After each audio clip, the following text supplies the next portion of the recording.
हाय, मी अनुपा तुमच्या लाडक्या शो खाणे दिवाणेमध्ये तुम्हा सर्वांचं मनापासून स्वागत करते। तसं बघायला गेलं तर केक आणि आईस्क्रीम लहान मुलांना खूपच आवडतं आणि हे जर एकत्र केलं तर काय तयार होतं बरं? कसाटा। तर सर्वात आधी एक केक टिन आपल्याला हवाय। माझ्या या केक टिनचा असा बेस निघतो म्हणून डिमोल्ड करायला सोपं जातं आणि ह्या केक टिनमध्ये रेडीमेड केकचा एक लेयर लावायचा आहे। हा असा पातळ कापून घेतलाय आणि ह्या केकच्या टिनच्या आकाराचाच किंवा त्याच साईजचाच तो असा कापून त्याचा एक बेस तयार केलेला आहे। आता एक एक करत आपण ह्याच्यावरती आईस्क्रीम्स लावत जायचंय। तर मी एका बोलमध्ये आधी घेणार आहे माझं फेवरेट आईस्क्रीम आणि ते म्हणजे बटरस्कॉच। हे थोडं वितळलेलं लागतं आपल्याला आईस्क्रीम कसाटासाठी आणि ते मी अजून थोडंसं वितळून घेणार आहे। हे जे आईस्क्रीम आहे ना हे असं थोडंसं तोडायला लागतं। तर ह्या केकवरती हे सगळं आईस्क्रीम आपल्याला एक पातळ लेयर ह्याचा लावायचा आहे। तर ह्याच चमच्यानी मी ह्याला असं हळूहळू प्रेस करणार आहे। हे असं आईस्क्रीम जेव्हा एवढं सॉफ्ट असेल तेव्हाच आपण हा लेयर लावू शकतो आणि ह्याला आपण आता 5 मिनिटासाठी फ्रीजरमध्ये ठेवायचं आहे सेट व्हायला। 5 ते 10 मिनिटं आपण त्याला फ्रीजरमध्ये सेट करत ठेवायचं आहे कारण तो जो लेयर आहे तो आता फारच विरघळलेला आहे आणि जर आपण त्याच्यावरती अजून एक आईस्क्रीम लावलं तर मात्र ते सगळं मिक्स होऊन जाईल। म्हणून 5 मिनिटासाठी आपण त्याला फ्रीजरमध्ये ठेवायचं आहे। बटरस्कॉच आईस्क्रीम नंतरचा पुढचा जो आपला लेयर आहे तो आहे स्ट्रॉबेरी आईस्क्रीम।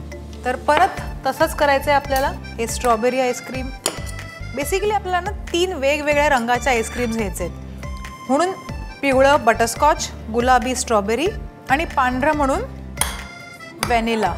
आता हे आईस्क्रीम त्या आईस्क्रीमपेक्षा थोडंसं जास्त जरी विरघळलं असेल ना तरी देखील चालेल। स्ट्रॉबेरी आईस्क्रीम सॉफ्ट झालेला आहे तर जे आपण आतमध्ये जो बोल ठेवला आहे तो आता बाहेर काढून घेऊया।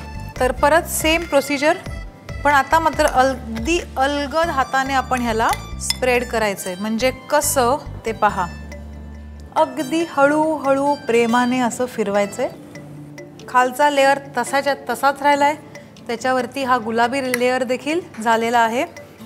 असं एकदा करून पुन्हा एकदा फ्रीजरमध्ये ठेवायचं आहे। तर परत सेम प्रोसेस।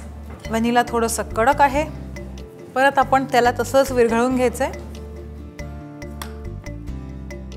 आता हे जे व्हॅनिला आईस्क्रीम आहे ना हे आपण स्ट्रॉबेरीहूनही थोडं जास्त वितळून घ्यायचं आहे कारण परत आपण त्याला खूप जास्त दाबू शकत नाही आणि जास्त प्रेस केलं तर जे खालचे 2 लेयर आहेत स्ट्रॉबेरी आणि बटरस्कॉचचे ते मिक्स होतील, ते देखील होऊन चालणार नाही।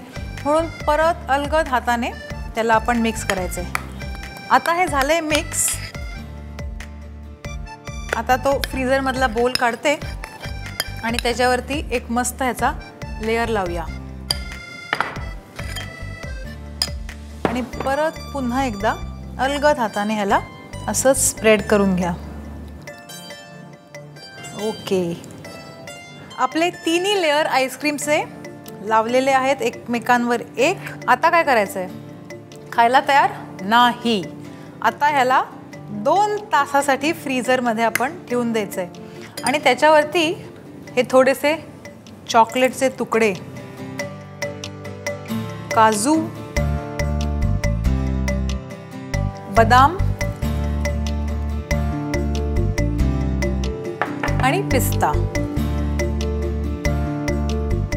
तर हे सगळं झाल्यावर ह्याला पुन्हा एकदा आपण फ्रीजरमध्ये ठेवूया।